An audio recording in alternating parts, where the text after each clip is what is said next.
Salut mes chéris, c'est Dipantelle à la case avec une nouvelle vidéo.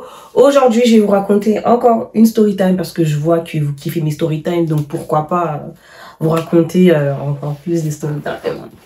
Anyways, on va commencer par mon histoire pour que vous compreniez comment j'ai pu atterrir dans ce genre de situation parce que ce n'était pas voulu. De toute façon, vous allez le voir avec la story time. Quand vous allez écouter l'histoire, vous allez comprendre que ah ouais, j'avoue, ça se fait pas, mais bon. Voilà, quoi, c'est la vie. Donc, il était une fois, moi, j'étais une cible facile pour les grands de la cité, les mecs de la cité. Pourquoi? Parce que j'avais pas un grand frère pour venir à ma défense. Et donc, moi, je traînais avec mes petites copines de la cité. Elles avaient tous un grand frère qui pouvait les défendre et tout. Alors que moi, mon grand frère, il a 40 ans. Non, il avait pas 40 ans, mais genre, lui, il vivait pas dans la même cité que moi. Donc, si on me bolosse, je vais lui rapporter quoi, en fait? Je vais lui dire quoi? Alors que je savais qu'à chaque fois, si on voulait se moquer de une de mes potes, elle disait tout de suite, je vais dire à mon frère, le grand de la cité, il se calmait tout de suite. Et donc, quand c'était moi, c'était en mode, c'était facile, quoi. Qui va venir à ma défense? Qui? En fait. Et en fait, tout le monde se moquait de ma famille. Mon père, il m'appelait tout le temps, parce que mon père était très strict. Et des fois, il y avait des embrouilles entre familles très scandaleuses. Donc, les gens, ils voyaient tout ça. Et donc, voilà, on se moquait tout le temps de ma famille, de moi. La plupart de mes membres de la famille ne le savent pas. C'est que mes neveux, vraiment. Mes neveux, on a quoi? On a 3 ans de différence. Je suis plus grande que mes neveux. Et eux, ils savaient que je me faisais bolosser et tout. Et ça fait que moi, en CM2, j'avais peur d'aller en 6e. J'avais peur d'aller au collège parce que je savais que j'allais les retrouver. C'est une chose, tu rentres chez toi, tu sors, tu te fais bolosser par eux. Mais maintenant, tu te dis, mais attends, je vais aller à l'école encore avec eux. Non, là, c'est H24, donc j'avais trop peur et j'en ai parlé avec ma prof jusqu'à j'avais une psychologue.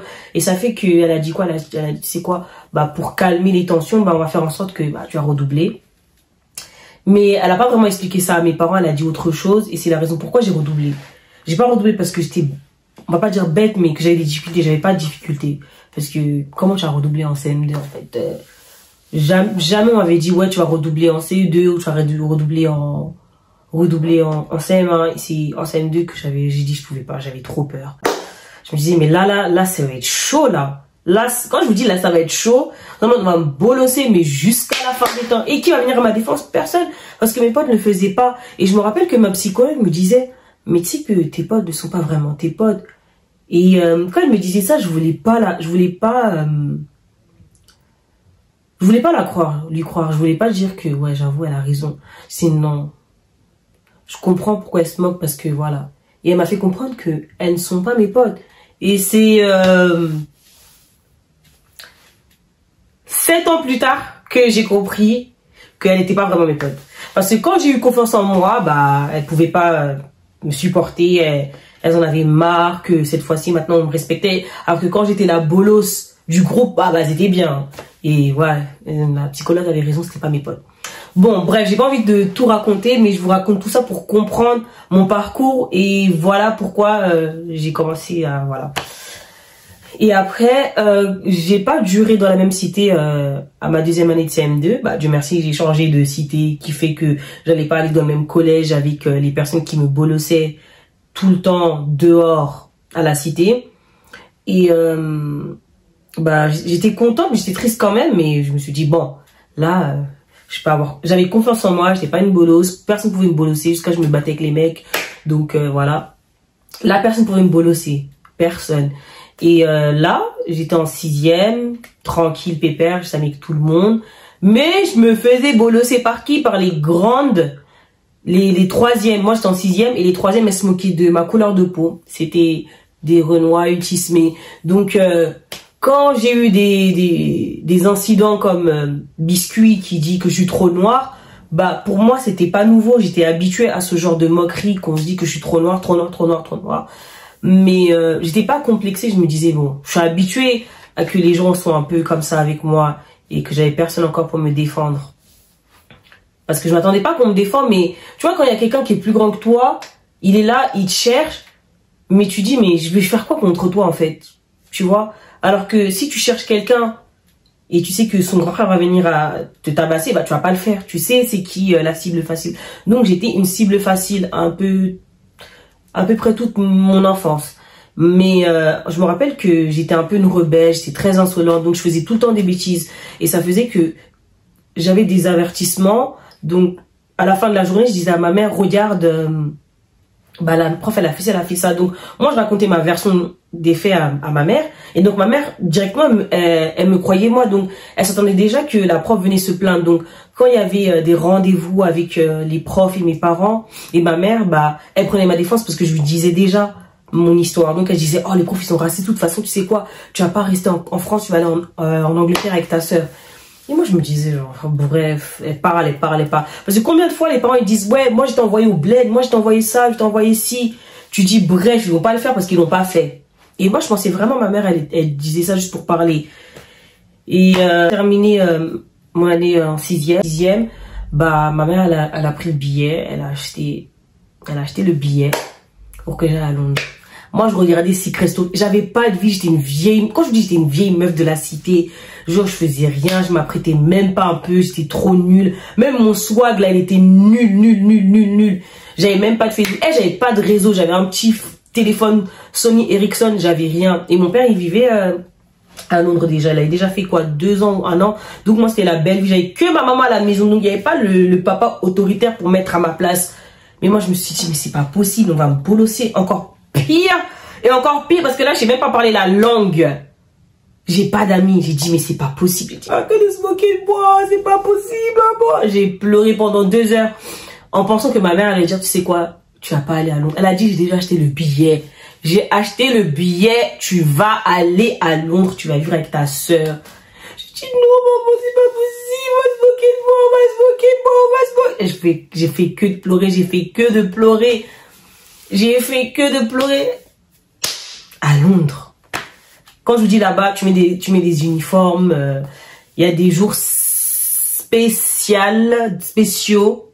les jours spéciaux où on dit non-uniform day, donc ce jour-là, tu peux t'habiller comme tu veux, t'as pas besoin de mettre ton uniforme. Ça, c'est les jours, vraiment, tu dis, waouh, là, tu dois montrer qui tu es. Parce que en France, il n'y a pas d'uniforme, tu t'habilles comme tu veux. Mais quand tous les jours, tu mets des uniformes, on sait pas c'est comment ton potentiel. Maintenant, j'étais arrivée là-bas en juillet, je me rappelle, fin juillet. Et on m'a inscrit et tout, j'étais au collège là-bas et tout. Et moi, vu que pendant toute mon enfance, on se moquait de moi, bah, j'appréhendais déjà qu'on allait se moquer de moi parce que je sais pas parler la langue. Donc moi, j'utilisais, vous voyez les dictionnaires qu'on vous offre à la fin de l'école primaire là, anglais, français, un grand dictionnaire bleu comme ça, ça que j'utilisais. Et Dieu merci, mon père il m'avait offert un Blackberry. En 2012, moi j'avais un Blackberry.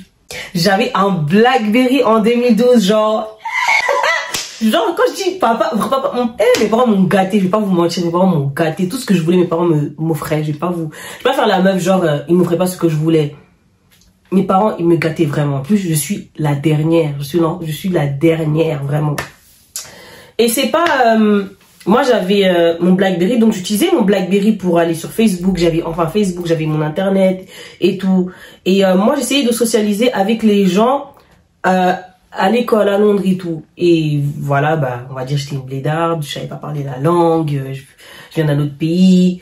Bah je vais pas vous mentir, les gens étaient pas très gentils avec moi. Des fois ils en avaient marre de moi et tout. Et ça faisait que j'avais plusieurs personnes sur les réseaux sur Facebook. Et je vois, il y a une meuf, elle s'appelait Liberty. Là je peux dire son prénom parce qu'elle sait pas parler français, elle a pas trouvé mon compte ici. Donc il y avait une meuf, ça s'appelait Liberty. Et après, elle a parlé du temps. Elle a dit, oh, le temps, il est pas bien. Le temps, il est pas bien. On est que en septembre et tout. Donc, moi, mon taf, c'était en mode, à chaque fois que je voyais des trucs, bah, j'allais sur Google Translate, j'écrivais ma phrase. Mais en fait, Google Translate, c'est pas votre meilleur ami quand vous voulez apprendre des langues. Je vais vous faire comprendre ça. Google Translate, il va vous traduire une phrase. Mais des fois, il va pas très bien traduire la phrase. Mais comme moi, j'avais un langage de cité, donc je pense que j'écrivais pas bien ma phrase sur Google Translate. Donc moi, j'écris ma phrase en disant, ouais, j'avoue, c'est vrai, en anglais. C'est pas la victime que je suis. On m'attaque, on dit, ouais, toi, t'es qui, tu sais pas parler anglais. T'es parti utiliser Google. Je vois les gens de mon école de Londres. Ils commencent à Londres, ils commençaient vraiment à m'attaquer en mode, c'est pas parler anglais, tu fais quoi? Tu dis Google Translate, tu pues, t'es moche. J'ai dit, wesh. Après, j'ai essayé de me défendre encore. On m'a dit, mais arrête d'utiliser Google Translate. On me disait vraiment ça dans les commentaires. On commençait à m'attaquer. Maintenant, la meuf en question qui avait mis le statut sur Facebook, dommage que je peux pas vous montrer ce qui s'est passé parce que ce compte Facebook, je l'ai perdu entre temps.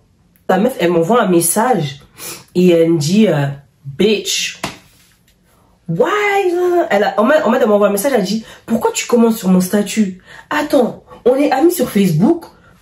Quand je like vos photos, vous dites rien. Maintenant, je commande dans le statut en disant, ouais, j'avoue, c'est comme ça et tout. C'est tout ce que j'ai dit, hein, j'ai rien dit de mal. Elle dit, bitch, non, non. Moi, déjà, j'en avais marre. J'ai dit, ça y est. Ça y est, ça y est, ça y est, ça y est, ça y est, ça y est. Je me dis, bitch, pourquoi je commande? Déjà, l'autre, Andrew, il y avait, j'ai oublié les prénoms de certains, mais je me rappelle, il y avait au moins trois garçons qui étaient contre moi parce que j'ai commenté le statut de Liberty. Liberty a dit, bitch. Elle a commencé sa phrase, elle m'envoie un message en privé en disant, bitch. Moi, j'ai dit, ça y est, ça y est. Non, non, non, non, non, non, non, non. Donc, vous êtes fâché contre moi parce que je sais pas parler votre langue. Bah, moi aussi, je sais parler français. Moi, j'ai dit, hey, poto, je l'ai parlé en français. Dans les messages, j'ai dit, hey, poto, moi, je suis une bitch. Nique toute ta famille. C'est ça. Moi, j'ai dit, toute ta famille avec. J'ai dit, toute ta famille. J'étais fâchée. Je viens de la cité. Je viens du 9-3. Mais tu crois que j'allais faire quoi? Donc, je suis gentille. J'essaye de socialiser avec vous. Je sais pas parler la langue. Je fais en sorte d'apprendre. Je vous laisse vous moquer de moi parce que des fois, je fais des erreurs. Je comprends pas. Voilà. Toi, tu arrives, tu me dis, bitch. Attends. Donc, tu vois pas qu'on m'a attaqué? Tu vois pas qu'on m'a attaqué? Tu viens m'attaquer encore en privé? Mais en privé, on va se défouler. Moi, j'ai dit, quand je parle d'histoire, vraiment, ça m'énerve parce que je me dis, mais le culot. Tu m'envoies un message, tu dis, bitch, why you commenting on my status? Thinking, bitch, I'm about to comment whatever I want to comment now. What's up? C'est pas, moi, alors j'ai arrêté de lui parler, hein. Le lendemain, hey, vous imaginez, tu es au collège, tu sais pas parler une langue. Tu as chaque matière différente. Donc, vous êtes des fois dans la même classe.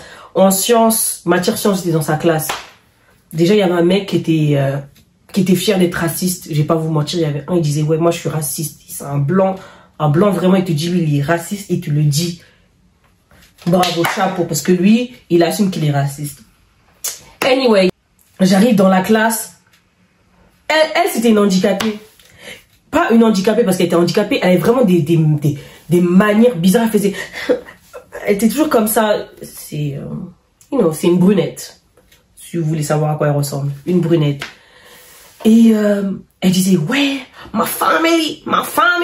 Comme j'écris famille en français, famille en anglais.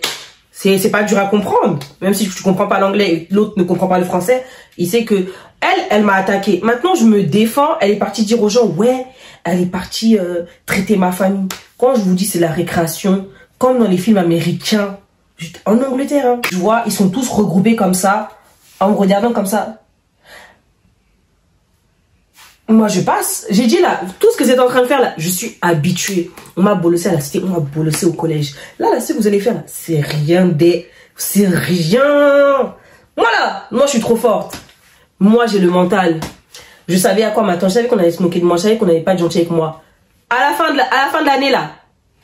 Quand je vous dis tout le monde était contre moi. Et même dans la classe, les gens ne voulaient pas être gentils avec moi. À cause d'elle. Pendant 2 mois. Oh, Dieu merci, j'avais une copine. Mais elle a mis tout le monde contre moi parce que je lui ai dit, fuck your family. Sage. Elle vous envoie un message avec bitch.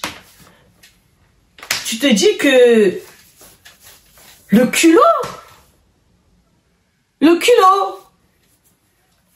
Je sais pas parler l'anglais, vous m'attaquez déjà. Toi qui as écrit le statut là, tu m'envoies un message en disant bitch, what did you comment? Cette fille. Après cette fille là, quand j'ai commencé à avoir des amis avec les gens et tout, quand j'étais amie avec beaucoup de personnes au collège parce que je parle bien l'anglais maintenant, un jour elle a rigolé en classe, encore en sciences, matière sciences. En disant mon prénom. Moi, mes copines ont rigolé, hein. J'ai arrêté de rigoler. J'ai dit non. Toi, je vais jamais oublier le fait que tu m'as fait passer la misère. Ça là, c'est mes premiers souvenirs de Londres. Quand les gens ils disent, oh t'as de la chance, tu parles anglais. Viens vivre mon histoire. Viens seulement. Viens vivre mon histoire, ok? Comme ça, je vais te dire c'est quoi la chance. Parce que cette meuf là, elle a mis tout le monde contre moi. Tout le monde contre moi. Pourquoi? Tu m'attaques, je t'attaque? Non mais oh, déjà tout le monde m'attaquait, j'arrivais même pas à me défendre. Maintenant toi tu viens rajouter ton grain de sel. Et tu me dis bitch.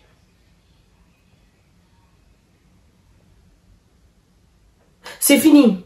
En fait, j'aurais pas dû raconter cette story parce que ça m'a mis, j'étais c'est... J'ai pas de haine contre elle, je l'ai pardonné, mais bon. Je l'aimerai jamais, on sera jamais amis. Voilà quoi. Et je l'ai revu après combien d'années? Je pense que je l'ai revu... Je pense que je l'ai revu en 2017. 2016, un truc comme ça, je l'ai revu. Tu regardes moi celle-là. Toujours une vieille meuf. Elle restera toujours une vieille meuf. Bref, l'histoire c'est qu'elle a mis tout le monde contre moi en sachant dans la situation où j'étais. Donc j'étais vraiment une victime. Vous êtes d'accord avec moi? Si vous avez aimé la story time, n'hésitez pas de commenter, donner votre avis, liker, lâcher un gros pouce. N'hésitez pas de lâcher ça. Faut lâcher le gros pouce. Et si vous voulez encore des story time, commentez. J'ai encore des autres story time. Hein. Anyways, I'm done.